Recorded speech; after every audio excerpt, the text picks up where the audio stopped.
El tema de les dades, el control de dades. Hem vist des de la xarxa que una de les problemàtiques que tenim actualment és que ara mateix és molt dificultós, molt problemàtic,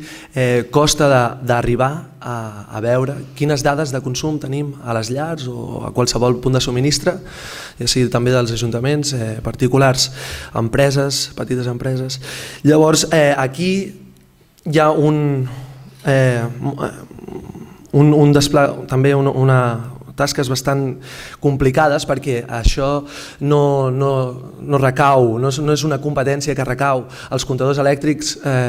estan sota control de les distribuïdores i qui legisla en aquest sentit és l'Estat. Per tant, hi ha molta dificultat per tal de reclamar aquelles dades, bàsicament les que sorgeixen dels comptadors que tenim als nostres punts de subministrament. Per tant, en aquest sentit, començar dins de l'àrea de control de dades, primer de tot hem de ser conscients, hem d'auditar, molt en línia amb punts determinats que han sorgit a les altres àrees, que ja hem pogut veure, el tema de les auditories, auditar quins consums tenim i auditories necessàriament ciutadanes, on també les entitats que utilitzen els espais municipals també prenguin part, i en aquest sentit visualitzar tots els consums, totes aquelles activitats que es realitzen en espais públics, quins consums tenen i quin impacte social i ambiental poden arribar a generar aquests consums energètics i d'aigua a la vegada. Llavors, seguidament, un cop ja s'ha auditat, ja hem pogut analitzar quin consum estan tenint els diferents punts de subministrament, ens donarem compte que ha sigut una tasca molt complicada,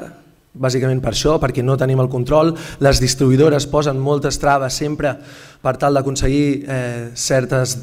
dades dels comptadors. Per tant, sí que serà necessari fer un front comú per tal de reclamar la propietat dels comptadors, comptadors que ja es van pagant, el lloguer, ja sabem tots com funciona, i a partir d'aquí des de la xarxa tenim clar que aquestes dades haurien d'estar sota el control de les propietàries del punt de subministrament, per tal que siguem nosaltres qui realment pugui